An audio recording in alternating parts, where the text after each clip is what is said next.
আলোচনাও করে থাকে। যারা সিরাতুন নবীর নাম দিয়েছে ব্যানার, তারা নবী দিবস আর নবী পাকের মৌলুদ সম্পর্কে আলোচনাও করে থাকে। বলুন সুবহানাল্লাহ। অতএব এই নিয়ে মারামারি নয়।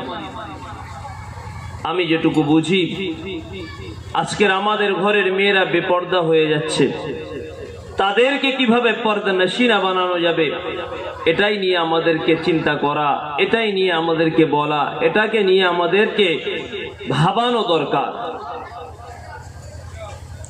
আমরা পড়ে আছি মিলাদুন নবী আর সিরাতুন নবী, সেই সময় আমার যুবক ভাইরা তারা বিভিন্ন রকম খারাপ কাজের মধ্যে লিপ্ত হয়ে গেছে। আলহামদুলিল্লাহ, তারা স্বল্প সময়ের জন্য হলেও, অর্থ অল্প হলেও তারা এই কাজে ব্যয় করেছে। আপনি কি বলবেন যে এই নবী দিবস নামে তারা যে নবী দিবস কায়েম করেছে এটা ঠিক হয়নি, এটা বেদাত, হারাম ইত্যাদি ইত্যাদি? তার থেকেও বড় গুনাহের মধ্যে তারা লিপ্ত হয়ে আছে। স্বল্প সময়ের জন্য হলেও তারা সেই গুনাহ থেকে বেঁচে এমন একটা মজলিস তারা কায়েম করেছে। সুবহানাল্লাহ। আমরা আমার যুবক ভাইদেরকে সেই গুনাহ থেকে বাঁচতে বলি। আমরা এই নবী দিবস বন্ধ করতে বলবো না, নবী দিবস করতে বলবো, আর নবী দিবস উপলক্ষে গুনাহগুলোকে বন্ধ করতে বলবো। নবী দিবস ছাড়া বাকি যে সময় গুনাহগুলো হচ্ছে সেগুলো থেকে বন্ধ করার কথা বলবো। আমরা মেতে উঠেছি যে সময় যে মজলিসে অল্প সময়ের জন্য বসে বান্দা বলে সুবহানাল্লাহ, আলহামদুলিল্লাহ, আল্লাহু আকবার, দুরূদ শরীফ, কালিমা শরীফ পড়ে আমরা এই মজলিসগুলোকে বন্ধ করার চেষ্টা করেছি, কিন্তু মজলিস উপলক্ষে যে গুনাহগুলো হচ্ছে সেগুলো বন্ধ করা দরকার ছিল। কোনটা?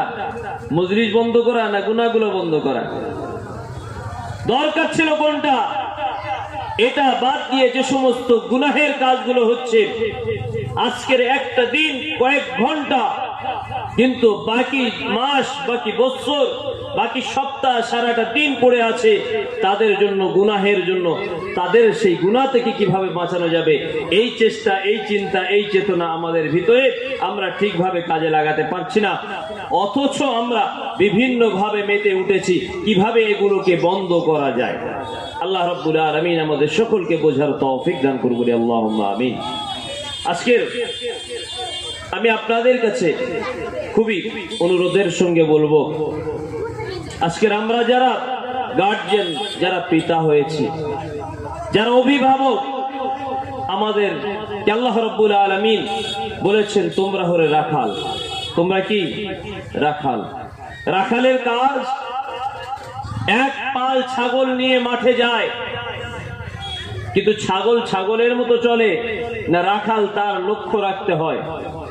কথা বলেন। রাখালকে তার লক্ষ্য রাখতে হয় যে আমার ছাগলের পাল থেকে যেন একটা ছাগল খসে না যায়, আমার এই পাল ছেড়ে যেন অন্য কারোর শিকারের শিকার না হয়ে যায়। তেমনি আমার পরিবার, আমার পরিবেশ, আমার সমাজ, আমার দেশ, আমার এই গ্রাম যাতে করে বরবাদ না হয়ে যায়, ধ্বংস না হয়ে যায়, সেদিকে লক্ষ্য রাখতে হবে। আমার 3টে সন্তান, আমার 5টা সন্তান, আমার পরিবারের 10 জন মানুষ, তাদের জিম্মেদারি, দায়িত্ব আমার উপরে। কি দায়িত্ব? কি দায়িত্ব? গুরু দায়িত্ব। শুধু দায়িত্ব নয়, অত্যন্ত গুরু দায়িত্ব আমাদের ঘাড়ে আছে। আমার মেয়ে বেপর্দা হলে, মেয়েটা বেপর্দা হয়নি, শুধু আমাকেও জাহান্নামের খোরাক বানাচ্ছে আমার মেয়ে। আমার স্ত্রী বেপর্দা হলে শুধু স্ত্রী বেপর্দা হয়নি, আমাকেও বেপর্দা বানিয়ে জাহান্নামে নিয়ে যাবে। আমার সন্তান গুনাহের কাজ শুধুমাত্র একা করেনি, বরং আমি পিতা হিসেবে আমাকেও শামিল করে নিয়েছি। অতএব পরিবারের যে পর্যায়ের গুনাহের সঙ্গে লিপ্ত হোক, তার সঙ্গে পরিবারের হেডও যুক্ত হয়ে যাবে, যেহেতু আমরা রাখাল, দায়িত্বশীল। অত্যন্ত আমাদের উপরে গুরু দায়িত্ব আছে, যে দায়িত্ব পালন করতে বাধ্য আমরা। আমরা আজকের যে মজলিসে বসেছি এই মজলিস সম্পর্কে মহানবী সাল্লাল্লাহু আলাইহি ওয়াসাল্লাম বলেন এটা হলো জান্নাতের বাগিচা। জোরে বলুন সুবহানাল্লাহ। এই মজলিসে যারা বসেছে তারা যতক্ষণ এই মজলিসে বসে থাকবে তাদের নামায় আমলে কোনো গুনাহ লেখা হবে না। সুবহানাল্লাহ। তাদের নামায় আমলে সগীরা গুনাহগুলোকে মাফ করে দেওয়া হবে, গুনাহের পরিবর্তে তাদের নামায় আমলে নেকি দ্বারা ভরপুর করে দেওয়া হবে। বলুন সুবহানাল্লাহ। আল্লাহ রাসূল বলেন আন আনাস রাদিয়াল্লাহু তাআলা আনহু আন্না রাসূলুল্লাহ সাল্লাল্লাহু আলাইহি ওয়াসাল্লাম قال ما من قوم يذكرون الله إلا وجهه إلا ناداهم منادي من السماء أن أكون مغفورا لكم قد بدلت سيئاتكم حسنة। যখন কিছু মানুষ একত্রিত হয়ে আল্লাহর নামের জিকির করে, আল্লাহর প্রশংসার গুণগান গুণকীর্তন করে, কোরআন হাদিসের কথা আলোচনা করে, নবী পাকের সিরতের আলোচনা করে, নবী পাকের জীবনের আলোচনা করে, আসমান থেকে একজন ফেরেশতা ঘোষণা করতে থাকে আল্লাহ তোমাদেরকে ক্ষমা করে দিয়েছে। জোরে বলুন সুবহানাল্লাহ। عن انس رضي الله تعالى عنه ان رسول الله صلى الله عليه وسلم قال ما من قوم يذكرون الله إلا وجهه إلا ناداهم منادي من السماء أن أكون مغفورا لكم قد بدلت سيئاتكم حسنة। যখন কিছু সংখ্যক মানুষ একত্রিত ভাবে আল্লাহর নামের জিকির আজগার করে, আল্লাহর গুণগান গুণকীর্তন করে, আল্লাহর বড়ত্ব আর মাহাত্ম্য প্রকাশ করে, আসমান থেকে একজন ফেরেশতা ঘোষণা করেন আল্লাহ রাব্বুল আলামিন তোমাদের জীবনের গুনাহগুলোকে মাফ করে দিয়েছেন। জোরে বলুন না সুবহানাল্লাহ। শুধু তোমাদের জীবনের গুনাহগুলোকে মাফ করে দেননি, কদ বাদদালাত সাইয়্যাতিকুম হাসানা, তোমাদের গুনাহের পরিবর্তে আল্লাহ রাব্বুল আলামিন নেকি দ্বারা ভরপুর করে দিয়েছেন। তাহলে যতক্ষণ আমরা এই মজলিসে বসে থাকবো গুনাহ তো হবে না, বরং আমাদের নামায় আমলে নেকি লেখা হবে। আর এই মজলিসের বাইরে যতক্ষণ থাকবো আমাদের নামায় আমলে নেকি লেখা হবে না, গুনাহ লেখা হবে। কারণ আমরা বাজার বলতে বুঝি ঢোলা বাজার, তাই তো নাকি? ঢোলা বাজারটা বাজার নয়, যে জায়গাতে বসে আল্লাহকে ভুলে যায় বান্দা, যে গল্প গুজব, যে তামাশার মধ্যে, যে খেলার মধ্যে, যে দুনিয়ার লোভ লালসার ভিতরে দুনিয়ার পিছনে পড়ার কারণে সে আল্লাহকে ভুলে যায়, ওটাকে বাজারের সঙ্গে সমতুল্য করা হয়েছে। অতএব আজকের আমরা ব্যবধান বুঝুন। গেটের বাইরে রাস্তার উপরে দোকানটা হলো বাজারের অন্তর্ভুক্ত, যেখানে আল্লাহর রহমত বিন্দু পরিমাণ নেই, বরং আল্লাহর গজব আছে।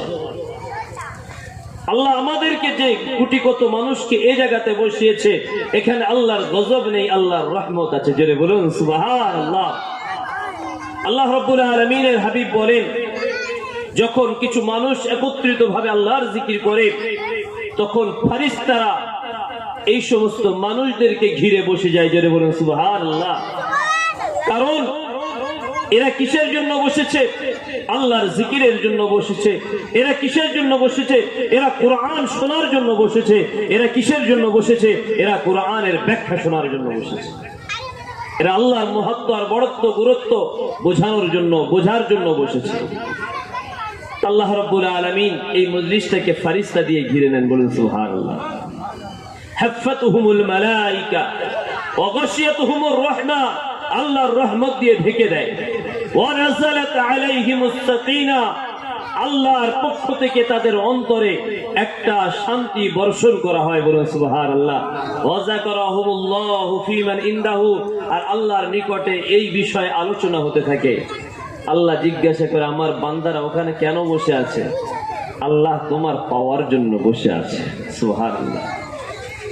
আল্লাহ রাব্বুল আলামিন বলে আমার ফেরেশতারা, তা তো আমি জানি আল্লাহ, কিন্তু এটা বলো আমার বান্দারা কি আমি আল্লাহ আমাকে কখনো দেখেছে? ওগো রব্বুল আলামিন, আল্লাহ আপনাকে কখনো দেখেনি, তবে আপনার সম্পর্কে শুনেছে। পয়গম্বরদের দ্বারা যে ওহী আপনি অবতীর্ণ করেছিলেন, পয়গম্বরদের দ্বারা আপনি যে আপনার মাবুদিয়াত, আপনাকে চেনার জন্য যে সমস্ত নবী এবং রাসূলদেরকে প্রেরণ করেছিলেন সেই সমস্ত নবী এবং রাসূলেরা দুনিয়ার জমিনে গিয়ে মানুষদের কাছে তোমার একত্ববাদের দাওয়াত পৌঁছেছে, আল্লাহ সম্পর্কে বুঝিয়েছে, জানিয়েছে, চিনিয়েছে। আল্লাহ বলে তারা কি আমাকে দেখেছে? আল্লাহ দেখেনি।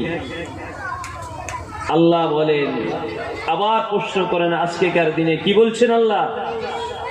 নবী রাসূল তো নাই, নবী রাসূল তো চলে গেছেন, শেষ হয়ে গেছে। তাহলে তাদের কাছে এই দাওয়াত কে পৌঁছালো? তারা কিসের আশায় এখানে বসে আছে? আল্লাহ বলে উলামায়ে কেরাম, ফারিস্তারা বলে আল্লাহ উলামায়ে কেরামদের কাছ থেকে তারা শুনেছে, তাই সেই কথার উপরে বিশ্বাস করে এই মজলিসে এসে তারা বসেছে তোমাকে পাওয়ার জন্য। যদি বলেন সুবহানাল্লাহ। আল্লাহ রাব্বুল আলামিন বলেন, ও আমার ফারিস্তারা বলো, বুঝলাম আমার পাওয়ার জন্য তারা এসে বসেছে। কিসের আশায় বসেছে, কিসের ভয়ে বসেছে? আল্লাহ তারা বসেছে তোমার জান্নাতের আশায় আর জাহান্নামের ভয়ে।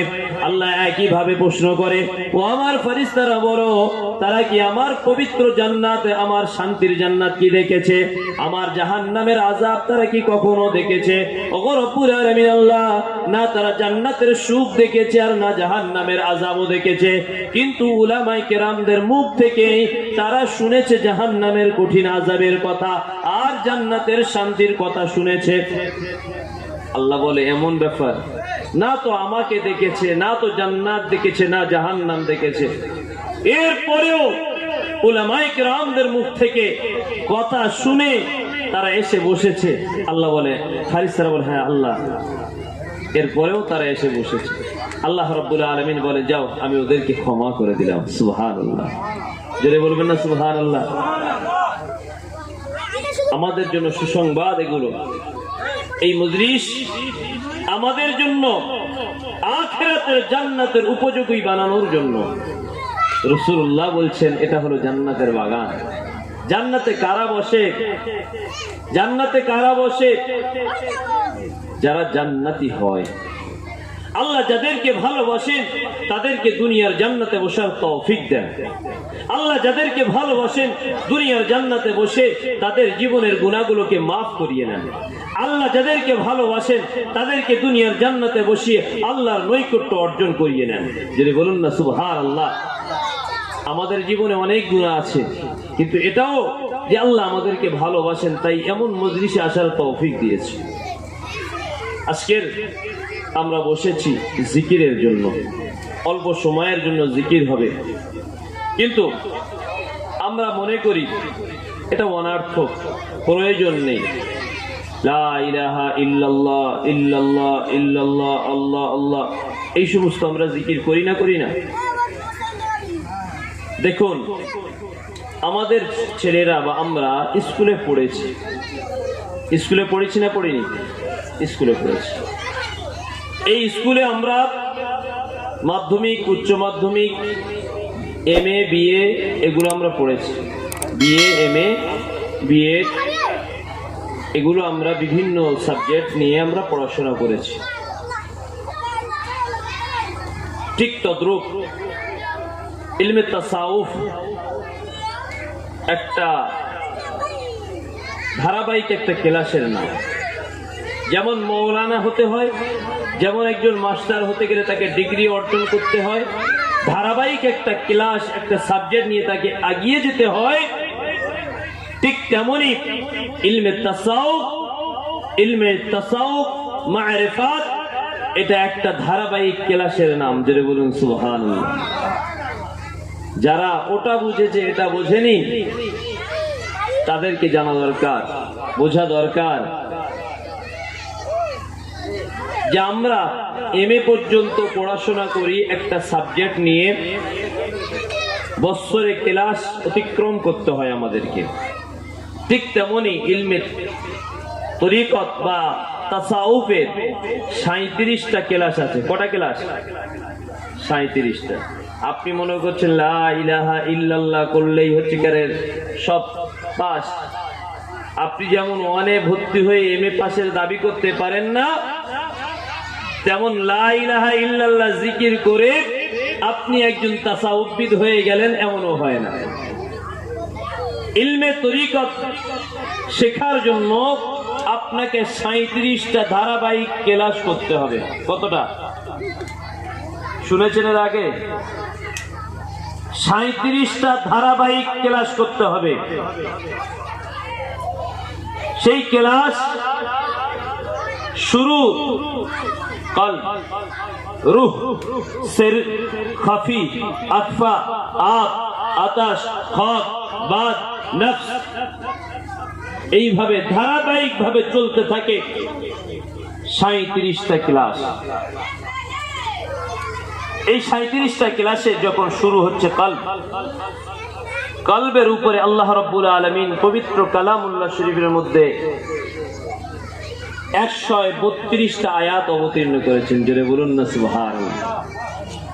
আপনার ক্লাসের কটা সাবজেক্ট আল্লাহ কোন ক্লাস সম্পর্কে কোরআনের আয়াত অবতীর্ণ করেছে আপনি বোঝেননি, আলাদা কথা, কিন্তু শুধু কলব নামক এই ক্লাসের উপরে, এই ক্লাসের গুরুত্ব আর মহত্ব বোঝাতে, এই ক্লাসের যে কত গুরুত্ব, এর উপরে 132টা আয়াত অবতীর্ণ করেছে আল্লাহ। 132টা জায়গাতে কলব সম্পর্কে বলেছেন, রূহ সম্পর্কে 21টা জায়গাতে আল্লাহ রাব্বুল আলামিন কুরআনুল কারীমের মধ্যে বলেছে।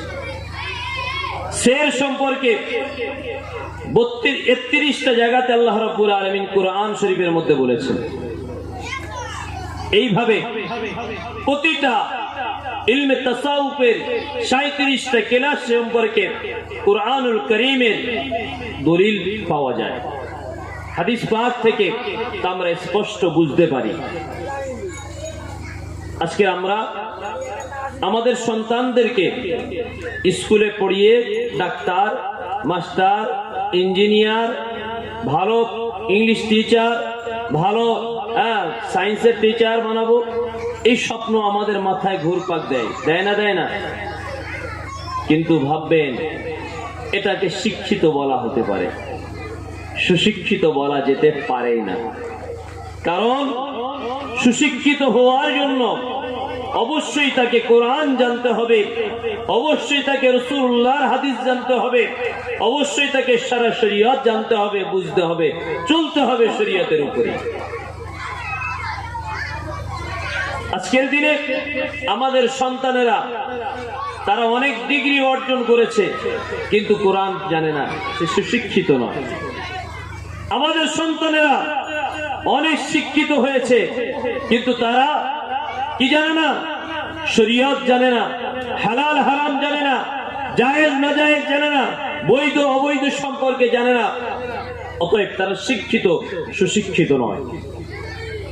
আবারও বলছি, মাদ্রাসায় পড়া বাধ্যতা নয় যে একেবারে ফরজ মাদ্রাসায় পড়তে হবে, এমনটা নয়। তবে মুসলমান হিসেবে যখন জন্ম নিয়েছি, আমাদের উপরে একটা ফরজ হলো শরীয়তের ন্যূনতম জ্ঞান অর্জন করা। মাদ্রাসায় পড়া এটা তো মুস্তাহাব আমল, এলেম।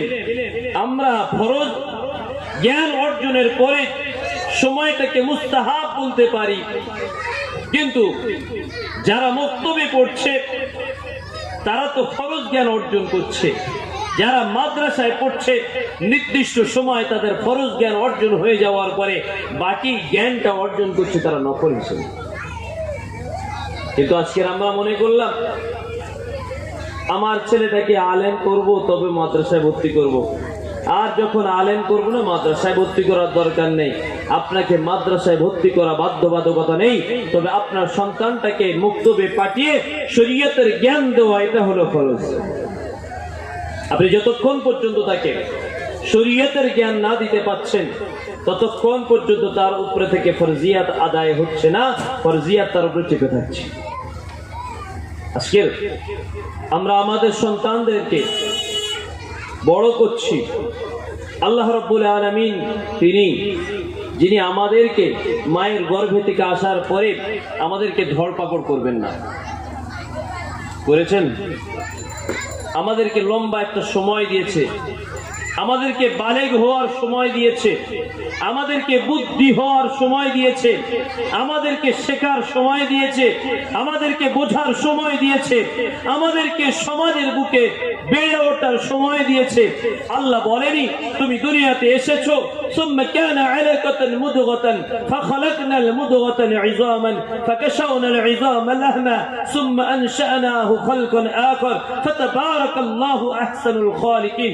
আল্লাহ রাব্বুল আলামিন বলে আমি মায়ের গর্ভে ধীরে ধীরে তাকে বড় করেছি, সুন্দর আকৃতি দিয়েছি, দুনিয়ার জমিনে প্রেরণ করেছি, তারপরে তাকে আবার আমি আল্লাহ রাব্বুল আলামিন মায়ের কোলে ধীরে ধীরে তাকে বড় করেছি।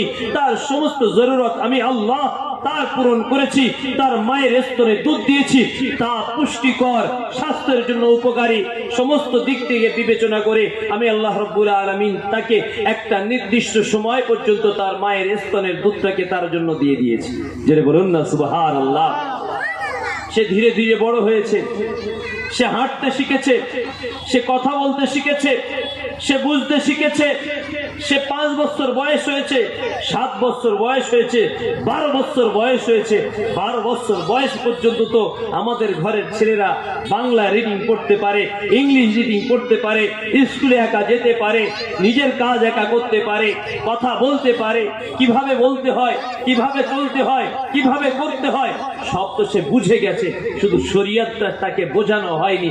এটা দায়িত্ব, এটা দোষী সে নয়, এর দোষী আমরা পিতামাতারা। অতএব আল্লাহ রাব্বুল আলামিন আমাদেরকে পৃথিবীর জমিনে পাঠানোর সাথে সাথে যদি বলতেন যে যাও তুমি তোমার মায়ের গর্ভে থেকে যখন পৃথিবীতে চলে গেছো, একটা নির্দিষ্ট সময় দিয়েছে, 40 দিন পরে, 4 মাস পরে, 6 মাস পরে, 1.5 বছর পর থেকে তোমার উপরে শরীয়ত বাধ্যবাধকতা হয়ে গেল। কারোর দ্বারা সম্ভব ছিল কি? আমার আল্লাহ রাব্বুল আলামিন বলেন সুম্মা কানা আলাকাতান মুদগাতান, আমি আল্লাহ রাব্বুল আলামিন তোমাদেরকে তোমার মায়ের গর্ভে পাঠিয়েছি, ধীরে ধীরে তোমাদেরকে বড় করেছি, তারপরে পৃথিবীর জমিনে তোমাদেরকে প্রেরণ করেছি। আমি আল্লাহ রাব্বুল আলামিন তোমাদের মায়ের গর্ভে থেকে আসার পরে তোমাদের মায়ের স্তনে এমন একটা সুস্বাদু এবং উপযোগী তোমাদের খাদ্য দিয়ে দিলাম, যে খাদ্য খাওয়ার পরে সন্তানটা খুব অল্প দিনের মধ্যে তার শরীরের মধ্যে একটা পুষ্টি তৈরি হবে, সন্তানটা একটা পুষ্টি মানে ভালো সুস্বাস্থ্য পরিণত হবে। এবং ডাক্তারি মতে বলা হচ্ছে ওই সন্তানের কোনো ভিটামিনের প্রয়োজন হবে না। 6 মাস পর্যন্ত যদি ওই সন্তান মায়ের স্তনের দুধ পান করে, ওই সন্তানের জন্য পুষ্টির কোনো অভাব থাকবে না, তার জন্য ভিটামিনের কোনো প্রয়োজন হবে না। আমি রব্বুল আলামিন আল্লাহ তাকে ধীরে ধীরে মায়ের স্তনের দুধ খেয়ে বড় করলাম, তারপরে তাকে তার হাতে শক্তি দিলাম, তার পায়ে শক্তি দিলাম, তার জবানে কথা দিলাম। ধীরে ধীরে সে হাত পা দিয়ে চলতে শুরু করলো। এক সময় সে উঠে দাঁড়াতে শুরু করলো, কিছু একটা ধরে দাঁড়াতে শুরু করলো, তারপরে একা একা হাঁটতে শুরু করলো। সে প্রথমে অল্প অল্প কথা বলার চেষ্টা করলো, তারপরে ভালোভাবে সে কথা বলা শিখে গেল। ধীরে ধীরে বড় হয়ে গেল, আব্বাকে চিনতে পারলো, মাকে চিনতে পারলো, প্রতিবেশীকে চিনতে পারলো, কথাও বলতে শিখলো। পারপার্শ্বিক সমস্ত জিনিসের সম্পর্কে তার জ্ঞান এসে গেল, কোনটা ভালো কোনটা খারাপ, কোনটা আগুন কোনটা পানি, সব কিছু বোঝার ক্ষমতা হয়ে গেল। ধীরে ধীরে সে আস্তে আস্তে বড় হয়ে গেল। তাকে স্কুলে ভর্তি করা হলো, তাকে মক্তবে ভর্তি করা হলো। তারপরে ধীরে ধীরে সে বড় হলো। একটা সময়ে গিয়ে ওই সন্তানটা বালেগ হয়ে গেল। আমি আল্লাহ রব্বুল আলামিন জানিয়ে দিলাম, যখন সে সন্তানটা বালেগ হয়ে গেল, আমি আল্লাহ তার উপরে নামাজকে ফরজ করে দিলাম, আমি আল্লাহ তার উপরে রোজাটাকে ফরজ করে দিলাম, আমি আল্লাহ তার উপরে শরীয়তের হুকুমগুলোকে ফরজ করে দিলাম। তার জন্য আমি আল্লাহ রব্বুল আলামিন আমার হুকুমগুলো পালন করাটা বাধ্যবাধকতা হয়ে গেল। কিন্তু এই লম্বা সময়টা আমি আল্লাহ তাকে দিয়েছিলাম তাকে শেখার জন্য। আমি তো নির্দিষ্ট একটা লম্বা সময় দিয়েছি, যে সময়টা শুধুমাত্র তার শেখার সময় ছিল, জানার সময় ছিল, বোঝার সময় ছিল, শেখানোর সময় ছিল। কিন্তু সে সময়টাকে কি করেছি, আমার সন্তান ছোট, ফজরের নামাজ পড়তে উঠলে কষ্ট হবে, ঘুমিয়ে থাকে। আমার বাচ্চাটা ছোট, একে কি করতে হবে, এই যদি কোরআন পড়তে যায় লোড নিতে পারবে না, ইংলিশের লোডটা নিতে পারবে। ওটা ওর মাতৃভাষা, মায়ের গর্ভে থেকে শিখে এসেছে। আর কোরআনটা আরবের ভাষা, ওটা জানতে পারবে না। আমার ছেলেটা স্কুলে পাঠিয়ে দিয়ে এখন কোরআন শেখার বয়স হয়নি। কারণ কি, মার গর্ভে থেকে কিছু বাংলা ওয়ার্ড শিখে এসেছিল, কিন্তু কোরআনটা তো আরবের ভাষা, মুহাম্মাদের ভাষা, মুহাম্মাদুর রাসূলুল্লাহর ভাষা, অতএব ওটা অনেক কঠিন, ওটা পরে শিখবে।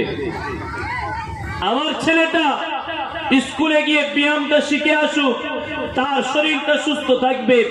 মুহাম্মাদুর রাসূলুল্লাহ আমাদেরকে যে শিক্ষা দিয়েছে, আল্লাহ রাব্বুল আলামিন আমাদের উপরে 5 ওয়াক্ত নামাজকে ফরজ করেছেন, এটা যে উত্তম ব্যায়াম, বেস্ট, এটা যে সবথেকে ভালো, এর থেকে ভালো কিছু হতে পারে না, এটা আমাদের ভিতরে মগজে তা ঢোকেনি। অতএব আমার ছেলেকে কি শেখাতে হবে? নামাজ নয়, ব্যায়াম শেখাও। আমার ছেলেকে কি শেখাতে হবে? নামাজ নয়, ব্যায়াম শেখাতে হবে। শরীর সুস্থ থাকবে, সতেজ থাকবে, ভালো থাকবে। না না, আপনি আপনার ছেলের উপযুক্ত গার্জিয়ান নয়। আপনি আপনার ছেলেকে খুব ভালোবাসেন, আপনার ছেলের একটা জায়গাতে ফোড়া উঠেছে, ফোড়া, বড় ফোড়া হয়েছে। ডাক্তারের কাছে যাওয়ার পরে ডাক্তার বলছে এই ফোড়াটাকে কাটতে হবে, তারপরে এর ভিতরে সমস্ত কিছুকে বের করে এটাকে আবার ওয়াশ করতে হবে, ড্রেসিং করতে হবে। বললেন যে না হুজুর, স্যার, ডাক্তার বাবু, আমার ছেলে কষ্ট পাবেও, করতে হবে না। ডাক্তার বলছে আপনি যদি করতে না দেন তাহলে এর কারণে আপনার ছেলে আরো বড় রোগে আক্রান্ত হতে পারে, তখন বাঁচানোর আর কোনো উপায় থাকবে না। ডাক্তার বাবু, ছেলে মরে যায় যাক, তবে আমরা ফোড়া কাটবো না, এরকম বলি তো নাকি? না বলি না? ছেলে বেঁচে থাক, ফোড়াটা কেটে দেন, অল্প কষ্ট হয় হোক। কোনটা? আজকের আমরা পিতামাতারা চিন্তা করছি আমার ছেলেটা ছোটবেলায় উঠে নামাজ পড়তে যাবে, কষ্ট হবে। আমার ছেলেটা বড় হয়ে বেনামাজি হবে, এটা আমার কষ্ট হবে না। আমার ছেলেটা বড় হয়ে মদখোর হবে, আমার ছেলেটা বড় হয়ে আর যে গুনাহের কাজের মধ্যে লিপ্ত হবে, তার প্রাথমিক ভিতটা যে আমি দিতে পারলাম না, তার কারণেই যে সে আজকের নষ্ট হয়ে যেতে পারে। সে যখন বড় হবে বেনামাজি হবে, বড় হবে মদখোর হবে, বড় হবে সিনেমা দেখবে, বড় হবে জেনাখোর হবে, বড় হবে সুদখোর হবে, বড় হবে ঘুষখোর হবে, বড় হবে হারাম খাবে, তার সূচনা আমি পিতা হিসেবে ছোটবেলায় করে দিলাম।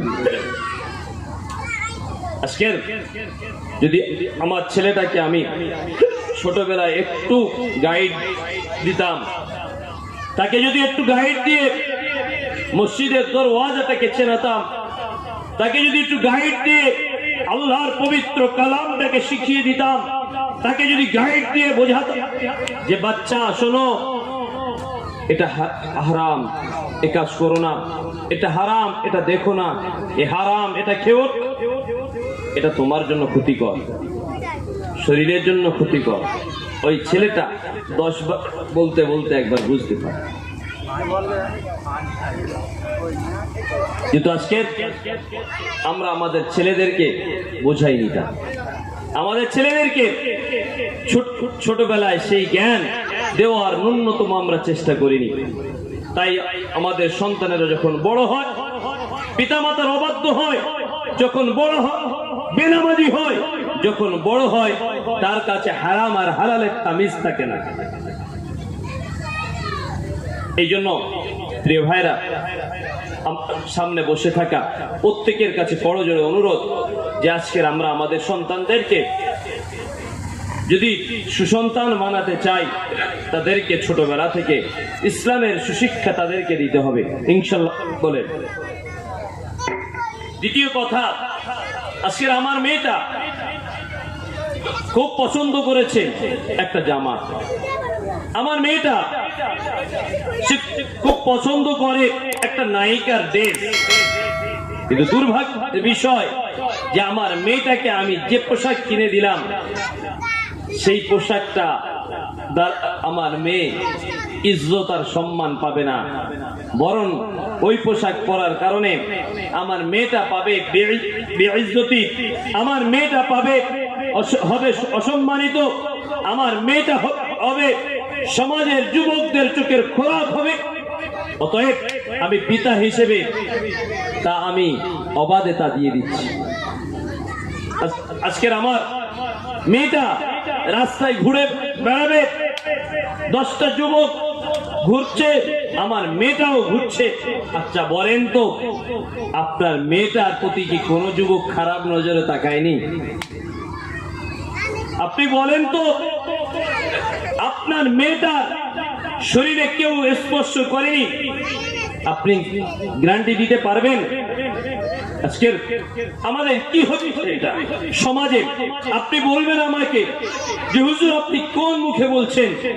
আপনাদের জলসায় তো মেয়েরা আসে, আমার জলসায় মেয়ে আসে বলে এই নয় সেটা হালাল হয়ে গেছে, সেটা বৈধ হয়ে গেছে, সেটা শরীয়ত সম্মত হয়ে গেছে, সেটাও হারাম, সেটাও নাজায়েজ, সেটাও বর্জনীয়, তা বন্ধ করা দরকার।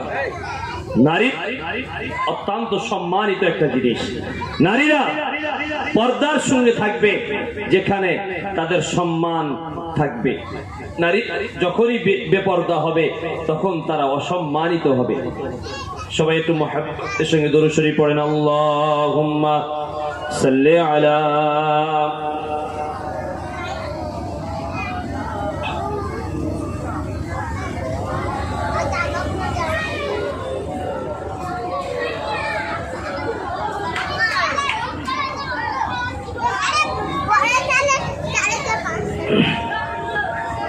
اللهم صل على سيدنا وعلى آل سيدنا।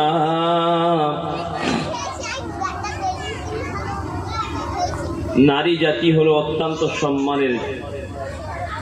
অতএব আমরা আমাদের মেয়েদেরকে বেপর্দা বানাবো না। আজকের আমাদের ঘরের মেয়েরা যত বেপর্দা হচ্ছে তত সমাজ দূষিত হচ্ছে, খারাপ হচ্ছে। আজকের আমার মেয়ে কেন বাজারে যাবে, আমার মেয়ে কেন দোকানে গিয়ে মাল কিনবে, আমি কে? আমার স্ত্রী দোকানে গিয়ে মাল কিনবে, আমি কে? ওই স্বামী কাপুরুষ যার স্ত্রী বেপর্দা, ওই পিতা কাপুরুষ যার মেয়ে বেপর্দা। তাদেরকে টানতে টানতে নামাজ পড়েছেন জাহান্নামে যেতে হবে, রোজা করেছেন জাহান্নামে যেতে হবে, হজ করেছেন জাহান্নামে যেতে হবে, যাকাত দিয়েছেন জাহান্নামে যেতে হবে, দাড়ি রেখেছেন জাহান্নামে যেতে হবে, টুপি দিয়েছেন জাহান্নামে যেতে হবে, জুব্বা পরেছেন জাহান্নামে যেতে হবে। কার জন্য? মেয়ের জন্য। কার জন্য? স্ত্রীর জন্য। কার জন্য? আপনার বোনের জন্য। বেপর্দা হয়েছে, সমাজকে নষ্ট করেছে, সেও নষ্ট হয়েছে। আপনি জানেন তাদেরকে বেশ্যা নারীর সঙ্গে তুলনা করা হয়েছে। যে সমস্ত নারীরা তারা পারফিউম ব্যবহার করে, সেন্ট ব্যবহার করে, সুগন্ধি ব্যবহার করে আর রাস্তায় হাঁটে, রাস্তায় চলে, তারা যত সম্ভ্রান্ত হোক, তারা যত ভালো পরিবারের হোক, তারা যেই যার স্ত্রী হোক, যার মেয়ে হোক, যেই ঘরের হোক, যত বড় বাড়ির হোক, বেশ্যা বেশ্যা বেশ্যা, যত সতী হোক, যত যাই হোক, সে বেশ্যা। আমার কথা নয়, কারণ ওই মহিলাটা যখন রাস্তা দিয়ে হেঁটে যায় তার শরীর থেকে সুগন্ধি বের হয়, তার সেই সুগন্ধিতে মুগ্ধ হয় একটা পুরুষ। একটা পুরুষের শরীর থেকে সুগন্ধি বের হলে যা আকৃষ্ট একটা পুরুষ হয় না, একটা মহিলার পাশ দিয়ে হেঁটে গেলে যে আকৃষ্ট হয়, সেই আকৃষ্টর কারণে সে হচ্ছে বেশ্যা হয়ে যায়। হুজুর আমরা সুগন্ধি মাগলে বেশ্যা আর ছেলেরা সুগন্ধি মাগলে ভালো। ইসলাম আপনার স্বাধীনতা চূড়ান্ত দিয়েছে। আপনার স্বাধীনতা সব থেকে বেশি দিয়েছে, আপনার সম্মান সব থেকে বেশি দিয়েছে। যখন মহিলারা ধর্ষিত, তখন ইসলাম বলে মেয়েদেরকে স্বাধীনতা দিয়েছে, ততটুকু মেয়েরা ধর্ষিতা হতে পারে না। যে স্বাধীনতা ইসলাম দিয়েছে সেই স্বাধীনতাতে ধর্ষিতা হবে না। যে স্বাধীনতা ইসলাম দিয়েছে সেই স্বাধীনতায় একটা মেয়ের প্রতি কোনো ছেলে খারাপ দৃষ্টি দেবে না। একটা মেয়েকে ততটুকু স্বাধীনতা দিয়েছে যে স্বাধীনতার কারণে একটা মেয়ে সব থেকে বেশি সম্মানিত হবে, অসম্মানিত হবে না। আজকের বলেন আমরা স্বাধীনতার খোঁজ করছি, যখন আমাদেরকে যারা স্বাধীনতার বুলিও পড়াচ্ছে তারা বলছে নারীদের স্বাধীনতা দেওয়া হোক। কেমন স্বাধীনতা? কারা স্বাধীনতার কথা বলছে? যারা আমাদের ঘরের মেয়েদেরকে স্টেজে তুলে গান করিয়ে যুবকদেরকে মাতাচ্ছে, তারাই বলে স্বাধীনতার কথা। যারা অর্থ অলঙ্ঘ করে নারী জাতির সম্মান ইজ্জত মাটির সাথে মিশিয়ে দিচ্ছে, তারাও বলে নারী জাতির সম্মানের কথা, তারা বলে নারী জাতির অধিকারের কথা। লজ্জা, লজ্জা, এটা লজ্জা আমাদের জন্য। আমাদের ঘরের মেয়েদেরকে বেপর্দা বানানো যাবে না। হুশর, আপনি মনে করবেন না যে জিকিরের মজলিসে আমি জিকির করি অতএব আমি জান্নাতি হয়ে যাব। আপনার ঘরের মেয়েটা বেপর্দা, আপনি জান্নাতে যেতে পারবেন না। আপনি চেষ্টা করেছেন, আপনি মেহনত করেছেন, আপনি তার পিছন সময় দিয়েছেন, বেপর্দা যাতে না হয়, বেপর্দা যাতে না হয়, বেপর্দা যাতে না হয়। হাজার চেষ্টার পরে আলাদা কথা, কোনো চেষ্টা করেননি। বরং মেয়ে বেপর্দা হয়ে আব্বার কাছ থেকে টাকা নিয়ে বাইরে যাচ্ছে। কোথায়? আব্বা কলেজে যাব। একবারও পিতা ঘুরে বলল না, মা তোমার মাথায় কাপড় কোথায়, তোমার হিজাব কোথায়, তুমি কেন বেপর্দা, এ কথা জিজ্ঞাসা করলো না। এটা দায়িত্ব নয়। আজকের ভাই, অত্যন্ত দুঃখের ব্যাপার, আমাদের সমাজটা খুবই খারাপের দিকে চলে যাচ্ছে। আমরা জলসা জুলুস মিলাদুন নবী, নবী দিবস উপলক্ষে যা করছি তা আমাদের জন্য অত্যন্ত ধরপাকড়ের বিষয়। আল্লাহ পাকের দরবারে হয়তো আমাদের ধরপাকড় হতে হবে। আজকের আমরা যারা নবী দিবস করছি, আমাদেরকে খুব চিন্তা করতে হবে। আমরা নবী দিবস করব, আমরা আল্লাহ রসুল সাল্লাল্লাহু আলাইহি ওয়াসাল্লাম জীবন আদর্শের কথা শুনবো, তবে সেখানে যেন আমাদের ঘরের মেয়েরা বেপর্দা না হয়ে যায়, আমাদের মহিলারা যেন গুনাহের মধ্যে লিপ্ত না হয়ে যায়, আমাদের ঘরের মা বোনরা যেন বেইজ্জতি না হয়। এই কথা আমাদেরকে খেয়াল রাখতে হবে, ইনশাআল্লাহ। বলেন, আসুন এবারে বলি, আমরা আল্লাহ রসুল সাল্লাল্লাহু আলাইহি ওয়াসাল্লামের জীবন আদর্শের কথা শুনতে এসেছি। আল্লাহ রসুল তো তিনি যিনি আমাদের জন্য উত্তম আদর্শ দিয়েছিলেন। বলুন সুবহানাল্লাহ। আমাদের জন্য একজন মডেল। আজকের বলেন, আপনি যদি বলেন যে আল্লাহ রসুল সাল্লাল্লাহু আলাইহি ওয়াসাল্লামের কাছ থেকে আমি কি নিতে পারি, আজকের দিনে আমি একজন ভালো রাজনীতিবিদ হব, রাজনীতি করব, অতএব রাজনীতি কার কাছ থেকে আমি শিক্ষা নেব? মুহাম্মদুর রাসূলুল্লাহ কি রাজনীতির শিক্ষা দিয়েছে? আমি বলবো মুহাম্মদুর রাসূলুল্লাহ যে রাজনীতির শিক্ষা দিয়েছে সেই রাজনীতির ভিতরে বিন্দু পরিমাণের দুর্নীতি নেই। বলুন সুবহানাল্লাহ। মুহাম্মদুর রাসূলুল্লাহ যে রাজনীতির শিক্ষা দিয়েছে সেই রাজনীতির ভিতরে নেই তো কোনো দুর্নীতি, নেই তো কোনো রকম চুরি ডাকাতি ছিনতাই, কিছুই নাই। মারামারি খুনোখুনি রাহাজানি নেই, কিছু আছে শান্তি শান্তি শান্তি, উন্নয়ন উন্নয়ন আর উন্নয়ন। কিন্তু আজকের আমরা যে রাজনীতির খোঁজে আমরা যাচ্ছি সে রাজনীতিতে শান্তি নেই, সে রাজনীতিতে দুর্নীতি আছে, সে রাজনীতিতে সমস্ত কিছু আছে, কিন্তু মুহাম্মদ রাসূলুল্লাহ রাজনীতির শিক্ষার ভিতরে কোন দুর্নীতি নেই, কোন রকম মারামারি নেই, খুনোখুনি নেই, অসম্মানিত নেই, কিছুই নেই। যেটা বলুন না সুবহানাল্লাহ। হযরত উমর রাদিয়াল্লাহু তাআলা আনহু এক জায়গার গভর্নর নিযুক্ত করবেন, এমতো অবস্থাতে তিনি ঘুরে ঘুরে দেখছেন কাকে গভর্নর নিযুক্ত করা যায়। এই খোঁজে গিয়ে দেখছে একজন রাখালকে পেয়েছেন তিনি, যে রাখাল অত্যন্ত সৎ, অত্যন্ত নিষ্ঠাবান, অত্যন্ত দায়িত্বশীল, অত্যন্ত ভালো মানুষ। কাকে খোঁজ করছেন? একটা দেশের গভর্নর বানাবেন। খুঁজতে খুঁজতে দেখছেন একজন রাখালকে পেয়েছে। অনেককে দাওয়াত দিয়েছে, সাহাবাদের দাওয়াত চলছে, এসছে। আসার পরে হযরতে সাইয়্যিদনা উমর ফারুক রাদিয়াল্লাহু তাআলা আনহু ওই রাখাল সাহাবাটাকে উঠতে বললেন যে আমি আপনাকে অমুক জায়গার গভর্নর নিযুক্ত করেছি। একবার জোরে বলুন না সুবহানাল্লাহ, জোরে বলুন না সুবহানাল্লাহ। সাহাবাটা বলছেন, ইয়া আমিরুল মুমিনিন, খলিফাতুল মুসলিমিন, আমি তো একজন রাখাল মানুষ, আমি একজন মূর্খ মানুষ, আমার কোনো জ্ঞান নেই রাজনীতি সম্পর্কে, আর না আমি ভালো শিক্ষিত, বরং আমি একজন রাখাল মানুষ, সারাদিন মাঠে গিয়ে ছাগল চড়াই, তারপর তার থেকে যা আসে তা দিয়ে আমি আমার জীবন জীবিকা নির্বাহ করি। অতএব আমার দ্বারা এমন গুরু দায়িত্ব নেওয়া সম্ভব নয়। উমর ফারুক রাদিয়াল্লাহু তাআলা আনহু বলেন, আমি আপনাকে নিযুক্ত করেছি গভর্নর জন্য। আমি অনেক শিক্ষিত সাহাবা ছিল, অনেক বড় বড় মাপের সাহাবারাও ছিল, কিন্তু তাদের ভিতর থেকে আমি আপনাকে বেছে নিয়েছি এই জন্য আপনার ভিতরে অত্যন্ত দক্ষতা আছে, আপনার ভিতরে নিষ্ঠা, সততা সবকিছুই লক্ষ্য করছি। অতএব আপনাকে আমি অমুক জায়গার গভর্নর বানাতে চাই। জোরে বলুন সুবহানাল্লাহ। সাহাবারা খুঁজছেন, উমর রাদিয়াল্লাহু তাআলা খুঁজছেন গভর্নর বানাবেন রাখালকে।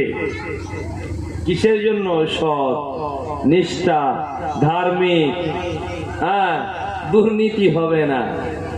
এটা কার শিক্ষা? আপনি বলবেন কিসের কথা বলবেন? রাজনীতির কথা। অর্থনীতি ইসলাম কিভাবে শিক্ষা দেবে? মুহাম্মদুর রাসূলুল্লাহ অর্থনীতির ব্যাপারে আমাদেরকে কি শিক্ষা দিতে পারেন?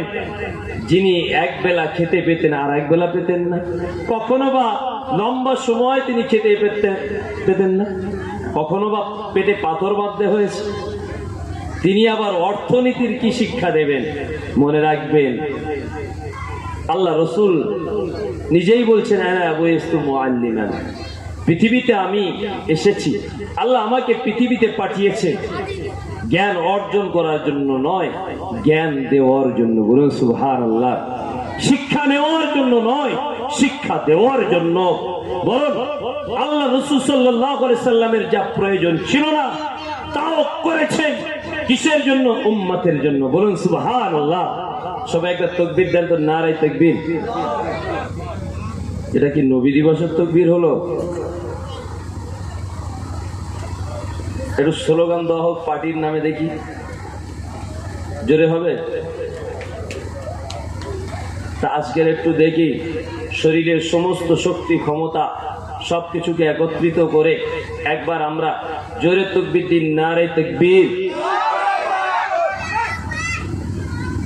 আচ্ছা, যদি আল্লাহ জিজ্ঞাসা করে সব তো হয়েছে, অনেক কিছু করেছো, সব তো ফেল, একটা জায়গায় পাশ করার ছিল, সেটা কি? যে তোমরা যদি একটু ভক্তি ভালোবাসার সাথে তাকবীরটা দিতে, ওই জায়গায় একটা ভালো মার্ক ছিল, নাম্বার ছিল, কিন্তু সেটাও তোমরা পারলে না। সে জায়গায় অত ভক্তি আর ভালোবাসার সাথে হয়নি, তা সব জায়গায় তো ফেল। অন্তত যখন আমরা আল্লাহর নামের ধ্বনি দেব, তাকবীর দেব, খুবই উচ্চ স্বরে মজবুতির সঙ্গে সমস্ত শক্তি একত্রিত করে দেব, নারে তাকবীর। তাহলে কি বলছিলাম? আল্লাহ রাসূল সাল্লাল্লাহু আলাইহি সাল্লামের যা প্রয়োজন ছিল সেটা করেছেন, যেটা দরকার ছিল না, না করলেও তার জন্য চলতো, তাও করেছেন শুধু উম্মতকে শিক্ষা দেওয়ার জন্য, উম্মতের আগামী দিনের প্রয়োজন মেটানোর জন্য, উম্মতের আগামী ভবিষ্যতে মঙ্গলের জন্য তা তিনি করে গেছেন। যদি বলুন সুবহানাল্লাহ। আল্লাহ রাসূল সাল্লাল্লাহু আলাইহি সাল্লামকে আপনি যদি বলেন একজন ভালো অর্থনৈতিক বীজ আমি হতে চাই, তাহলে আপনাকে অবশ্যই কোরআন এবং হাদিস জানতে হবে, পড়তে হবে, বুঝতে হবে। আপনাকে পড়তে হবে মুহাম্মদ রাসূলুল্লাহ সেই জীবন আদর্শের কথা। তাহলে আপনি একজন ভালো অর্থনৈতিকবিদ হতে পারবেন, রাজনীতিবিদ, অর্থনীতিবিদ, সামাজিক, আপনি গবেষক, আপনি একজন বৈজ্ঞানিক, আপনি একজন ঐতিহাসিক, যাই হন, যাই করেন না কেন, আপনাকে অবশ্যই কোরআন এবং হাদিসের বাইরে গিয়ে আপনাকে সর্বোচ্চ শিক্ষা অর্জন করা সম্ভব হবে না। আপনি যে ইতিহাস সর্বোচ্চ পর্যায়ে পড়ছেন, আপনাকে মনে রাখতে হবে যিনি লিখেছেন তার পিছনে কোরআনের গবেষণার একটা বড় দিক ছিল, না হলে তিনি এত বড় ঐতিহাসিক হতে পারেন না। পৃথিবীতে যারা চূড়ান্ত পর্যায়ে পৌঁছেছে, সর্বোচ্চ শিখরে পৌঁছেছে, তারা কোরআনের কে বাদ দিয়ে হতে পারেনি। কারণ কোরআন মানুষকে উঁচুতে তুলে দেয়, কোরআন মানুষকে সম্মানিত বানিয়ে দেয়, কোরআন মানুষকে রিসার্চ করা শেখায়, কোরআন মানুষকে গবেষণা শেখায়, কোরআন মানুষকে চিন্তা করা শেখায়, কোরআন মানুষকে সুশিক্ষা দেয়, কোরআন মানুষকে একটা ভদ্র, নম্র, বিনয়ী বানায়। কিন্তু আপনি এই সব কিছুকে বাদ দিয়ে আপনি একজন ভালো মানুষ হতে পারবেন, ভালো কিছু হতে পারবেন, এটা সম্ভব নয়। তো আমি একটা গুরুত্বপূর্ণ কথা আপনাদেরকে বলেছি, সেটা হলো এই, আল্লাহ রসুলের যা প্রয়োজন ছিল তিনি তা করেছেন, যেটা প্রয়োজন ছিল না তাও করেছেন, স্বার্থ একটাই, উম্মতকে শিক্ষা দেওয়ার জন্য। জোরে বলুন না সুবহানাল্লাহ।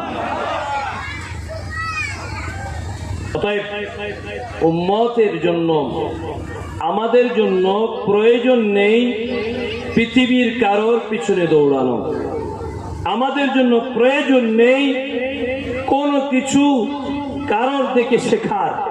আমাদের শিক্ষা, আমাদের দীক্ষা, আমাদের সবকিছুর মূল হলে মুহাম্মদুর রাসূলুল্লাহ। জোরে বলুন সুবহানাল্লাহ। অতএব আমরা আমাদের চুল কাটবো কাকে দেখে? আল্লাহ রসুলকে দেখে। আমরা দাড়ি রেখেছি, কেউ দাড়ি কাটে আর কেউ দাড়ি রাখে। যারা দাড়ি রাখে তারা কিসের সুন্নাত পালন করছেন? তারা হচ্ছে নবীদের সুন্নাত পালন করছেন। এইভাবে কেউ স্যুট প্যান্ট পরেন পরুক, আবার কেউ শালীন পোশাক পরেন। এই এক কথায় বলা যায় যে আমরা যা কিছু শিখবো, মাথা থেকে নিয়ে পা পর্যন্ত, ঘর থেকে নিয়ে পার্লামেন্ট পর্যন্ত, সবকিছু কোথা থেকে শিখবো? আল্লাহ রসুল সাল্লাল্লাহু আলাইহি ওয়াসাল্লামের কাছ থেকেই শিখবো, তাই তো নাকি? তাহলে আমার ঘরের ছেলেটা সেলুন দোকানে গিয়ে যে চুল কেটে আসবে, আর সেই চুলের টাকা যে আমি পিতা দিলাম, তাহলে কার সমর্থন করলাম? ওই নায়ক, ওই নায়িকা, ওই খেলোয়াড়ের সমর্থন আমিও করলাম। আমার ছেলেটা, আমার মেয়েটা যে পোশাক পরছে, আমার অর্থ দিয়ে কেনা পোশাক, সেটা কোনো নায়ক, কোনো নায়িকার, কোনো খেলোয়াড়ের।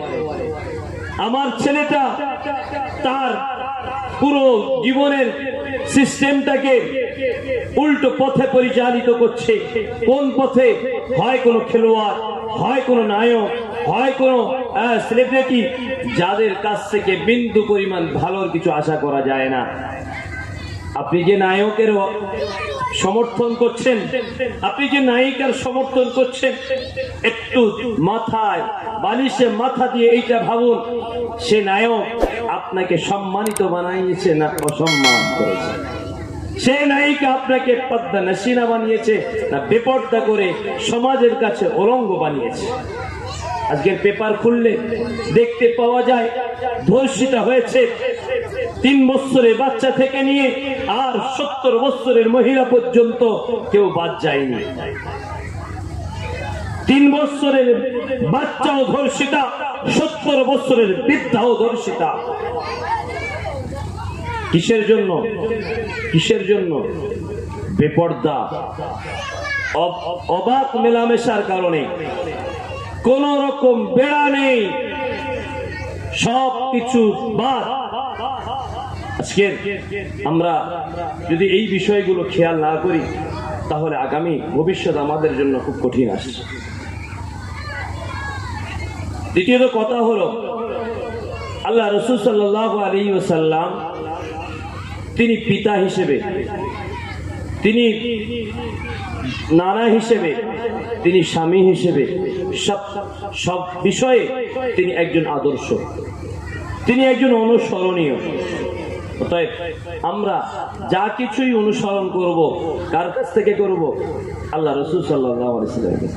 আপনি একটা দিক বলেন যে দিকটা আল্লাহ রাসূলের কাছ থেকে নেই।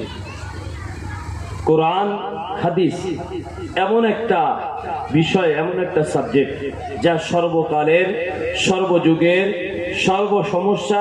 সমস্ত সমস্যার সমাধানের একটা মূল নীতি। জোরে বলুন না সুবহানাল্লাহ। আজকের দিনে আপনি যে সমাধান চাইবেন, কোরআন তা দিতে সক্ষম। জোরে বলুন সুবহানাল্লাহ।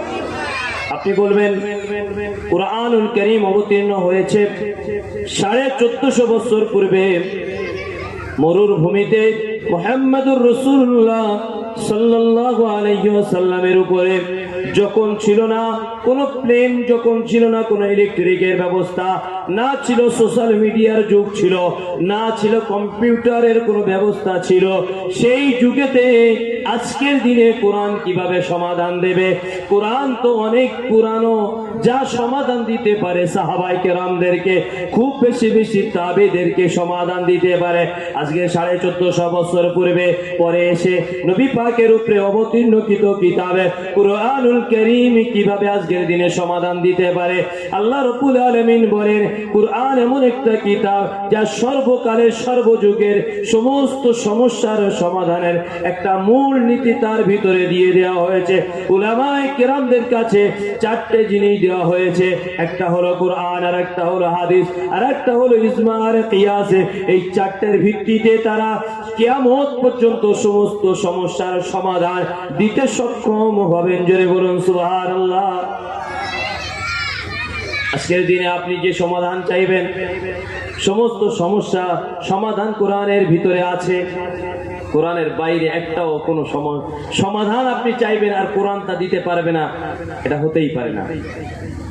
আজকের দিনে যদি তাই হতো, তাহলে মুসলমান, ঈমানদার, মুত্তাকি যারা রিসার্চ করছে, গবেষণা করছে, আপনি দেখেন মুসলমান যতটা গবেষণা না করছে, ইহুদি, নাসরা গবেষক যারা বিভিন্ন যন্ত্র আবিষ্কার করছে, বিভিন্ন কিছু তৈরি করছে, তারা অনেক বেশি কোরআনকে নিয়ে গবেষণা করছে। কোরআনের একটা গবেষণায় তারা নতুন নতুন দিক পেয়ে যাচ্ছে। বলুন সুবহানাল্লাহ। আজকের এই উন্নত যে সমস্ত যন্ত্র আবিষ্কার হয়েছে, এই আবিষ্কার যারা করেছে তারা কোরআনকে একবার দুবার নয়, বার গবেষণা করেছে। যদি বলুন সুবহানাল্লাহ। একটা আয়াতের ভিতরে আমি বুঝিনি, আপনি বোঝেননি, কিন্তু আল্লাহ তাদের মেধা এমন দিয়েছে, সেই আয়াতের ভিতরে ঢুকে তারা সেই আয়াতের গভীরে গিয়ে তারা গবেষণা করে দেখেছে এখান থেকে এই জিনিসটা গবেষণা করা যেতে পারে। আপনি বলেন স্যাটেলাইটের ব্যবস্থা হয়েছে, সোশ্যাল মিডিয়ার ব্যবস্থা হয়েছে, উন্নত মানের যন্ত্রের ব্যবস্থা হচ্ছে, যেখানে আপনি বোমার ব্যবস্থা হচ্ছে, বিভিন্ন রকম গোলার সবকিছুর ব্যবস্থা হচ্ছে। এগুলো পেল কোথায় তারা? সবকিছু তারা কোরআনকে গবেষণার ভিত্তিতে তারা পেয়েছে। বলুন সুবহানাল্লাহ। আজকের দিনে ফিলিস্তিনের মুসলমানরা মার খাচ্ছে। আমার আপনার কষ্ট হচ্ছে নাকি? ফিলিস্তিনের মুসলমানরা মার খাচ্ছে। আমরা নিশ্চিত এটা, এবং এর উপরে আমাদেরকে ইয়াকিন এবং বিশ্বাস রাখা যে আল্লাহ তাদেরকে জয়ী করবেন ইনশাআল্লাহ। ফিলিস্তিনের ছোট্ট একটা ইতিহাস এইভাবে বলা যায় যে হযরতে ইব্রাহিম আলাইহিস সালাতু ওয়াস সালামের 2 সন্তান, একটা ইসমাঈল আর একটা ইসহাক আলাইহিস সালাম। ইসহাক আলাইহিস সালাম আর ইসমাঈল আলাইহিস সালাম। আল্লাহ রাব্বুল আলামিন ইসহাক আলাইহিস সালামকে দিয়ে বাইতুল মুকাদ্দাসকে পবিত্রতা রক্ষা করেছেন, বলুন সুবহানাল্লাহ। আর হযরত ইসমাঈল আলাইহিস সালামকে দিয়ে কাবা বাইতুল্লাহর সংস্কার করে সেই জায়গাটাকে আবাদ করেছেন, বলুন সুবহানাল্লাহ। হযরত ইসমাঈল আর হাজরা মা আর সন্তানকে রেখে যখন ইব্রাহিম আলাইহিস সালাম যাচ্ছেন, রেখে চলে যাবেন, এমতো অবস্থাতে হাজরা আলাইহিস সালাম বলছেন যে আপনি যে আমাদেরকে এখানে রেখে যাচ্ছেন, এটা কি আপনার ইচ্ছায় না আল্লাহর হুকুম? স্ত্রী স্বামীকে জিজ্ঞাসা করছে, জিজ্ঞাসা করেনি খাবার কই, টাকা কই, থাকার ঘর কই, বাসস্থান কই, পরিবেশ কই, মানুষজন কই, থাকবো কিভাবে? মার বেটা জিজ্ঞাসা করছে কি যে এটা কি আল্লাহর হুকুম না আপনার ইচ্ছা? একটা কথা বললেন, এটা আল্লাহর ইচ্ছা। হাজেরা বললেন আল্লাহর যদি ইচ্ছা হয় আল্লাহ আমাদের জন্য যথেষ্ট। একবার জোরে বলুন না সুবহানাল্লাহ। আজকের সেই কাবা, যে কাবা তখন ছিল জনশূন্যহীন, কোনো মানুষজন কিছুই ছিল না, কোনো ঘর বাড়ি, কোনো ইবাদতের কোনো কেউ ছিল না, একেবারেই যেন পোড়ো হয়ে গিয়েছিল। সেই জায়গাটাকে দ্বিতীয়বার হযরত ইসমাঈল আলাইহিস সালামকে দিয়ে সংস্কার এবং সেই জায়গাটাকে সুন্দরভাবে আবার গড়ে তুলেছেন আল্লাহ হযরত ইসমাঈল আলাইহিস সালামকে দিয়ে। ঠিক তদ্রুপ হযরত ইসহাক আলাইহিস সালামকে দিয়ে বাইতুল মুকাদ্দাসের পবিত্রতা আল্লাহ রক্ষা করেছেন, বলুন সুবহানাল্লাহ। পরবর্তীতে অসংখ্য নবী আর রাসূল ফিলিস্তিনের জমিনে এসেছে, বাইতুল মুকাদ্দাসকে তারা নামাজ আদায় করেছে। বহু নবী কবরও ওই ফিলিস্তিনের জমিনে আছে। কিন্তু আজকের যারা, যখন হিটলার তাদেরকে মারছিল, তখন মুহাম্মাদের উম্মত, আখিরি জামানা নবীর উম্মত, এই সুন্দর কমল হৃদয়ের উম্মত গুলো তখন বলেছিল হিটলার এটা ভুল করছে, ঠিক করছে না। তারা হোক না ইহুদি, হোক না খ্রিস্টান, হোক না জৈন আর বৌদ্ধ, হোক না শিখ আর ইসাই, হোক না হিন্দু আর যাই হোক, তাদেরকে অন্যায় ভাবে মারা ঠিক নয়। কারা বলেছিল? আমেরিকা চুপ, অন্য অন্য রাষ্ট্ররা চুপ, মুসলমানরা বলেছিল হিটলার এটা ভুল করছে, অন্যায় করছে, জুলুম করছে, এটা ঠিক নয়। যখন মুসলমানদের পবিত্র ভূমিতে তাদের অস্থায়ী বসবাসের একটা ব্যবস্থা করা হলো, তখন তারা সেই ছোট্ট বসবাসের জায়গাকে নিজের দখলে আনার চেষ্টা চালালো। সমস্ত পৃথিবীতে ইহুদিরা যত আছে তাদেরকে খবর দিয়ে ফিলিস্তিনের পবিত্র ইসরায়েলে ওই জমিনে তাদেরকে আনতে চেষ্টা করলো এবং ওখানে তারা হাঁটু গেড়ে বসলো আর দাবি করলো এটা আমাদের ভূমি। এবং পরবর্তীতে তারা তার উপরে জোর দিয়ে সেটা তাদের ভূমি বলে তারা দাবি করলো।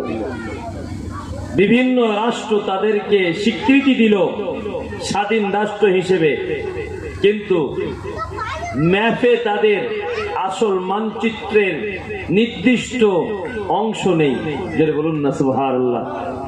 কিন্তু আজকের মুসলমানদেরকে আপনি যদি খোলেন, তারা যে অবৈধ তার প্রমাণ আছে, কিন্তু ফিলিস্তিনের মানুষেরা, মুসলমানেরা যে বৈধ তার প্রমাণ হাজারো আছে। যারা ফিলিস্তিনিদের অবৈধ বলছে তারাও জানে বৈধ, যারা ফিলিস্তিনিদের উপরে নির্যাতন করছে তারাও জানে অন্যায় করছে, তারপরেও করছে। আল্লাহ রাব্বুল আলামিন আমাদের মুসলমান ভাইদেরকে হেফাজত করে বলি আল্লাহুম্মা আমিন। আমাদের মা বোনদের আবরু ইজ্জতকে হেফাজত করে বলি আল্লাহুম্মা আমিন। আজকের ভারতবর্ষের মাটিতে ফিলিস্তিনের পক্ষে কথা বলা আমাদের জন্য কঠিন, কিন্তু দুর্ভাগ্যের বিষয় আমাদের দেওয়া ভোটে প্রধানমন্ত্রী হয়ে কিংবা যারা রাষ্ট্র পর্যায়ে পৌঁছেছে, যাদেরকে আমরা উপর পর্যায়ে পৌঁছেছি, তারা কি করছে? তারা ইসরায়েলের দালালতি করবে, সমস্যা নেই। মুসলমান ফিলিস্তিনের পক্ষে কথা বললে ফিলিস্তিনির মানে দালালি করা হয়, ফিলিস্তিনির পক্ষ নেওয়া হয়, ইসরায়েলের বিরোধিতা করা হয়। ইসরায়েল যে সন্ত্রাস, কুখ্যাত সন্ত্রাস, তা তাম পৃথিবীর সমস্ত মানুষের কাছে স্পষ্ট। এরপরেও ভারতের মতো পবিত্র ভূমিতে গণতান্ত্রিক একটা রাষ্ট্রে বসে যে সমস্ত সন্ত্রাসদের পক্ষ অবলম্বন করে সরকার, আর সেই সময় মুসলমানরা মজলুমদের পক্ষ নিলে তারা হয় সন্ত্রাসের পক্ষ, আর সন্ত্রাসের পক্ষ নিলে হয় শান্তি কামনার পক্ষ। বুঝাতে পেরেছি? যখন সন্ত্রাসের পক্ষে সরকার তখন হয় শান্তি কামনা, আর মুসলমান যখন মজলুমদের পক্ষে তখন হয় সন্ত্রাসের পক্ষে। পাল্টে গেছে না? অতএব আল্লাহ রাব্বুল আলামিন আমাদের সকলকে, আমাদের ভাইদেরকে ইজ্জত আবরু হেফাজতের জন্য, সম্মান রক্ষার জন্য আল্লাহ রাব্বুল আলামিন যেন তাদের উপরে যে নির্মম অত্যাচার চলছে তার থেকে আল্লাহ তাদেরকে হেফাজত করে বলি আল্লাহুম্মা আমিন।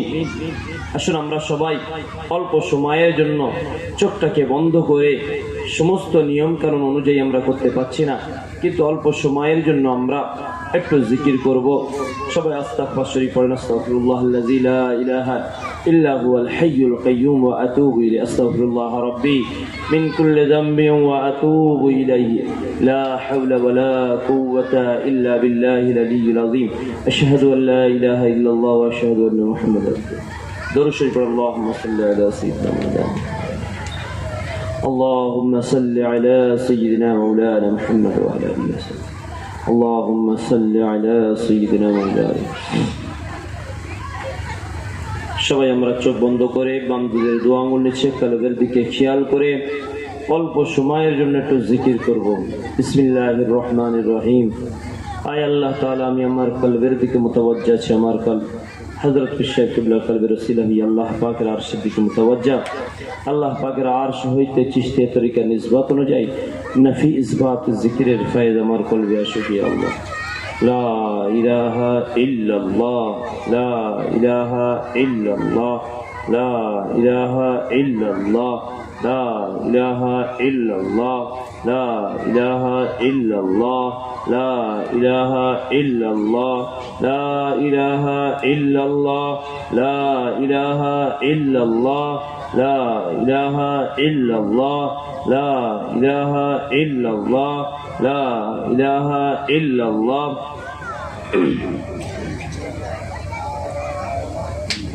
লা ইলাহা ইল্লাল্লাহ, লা ইলাহা ইল্লাল্লাহ, লা ইলাহা ইল্লাল্লাহ, লা ইলাহা ইল্লাল্লাহ, লা ইলাহা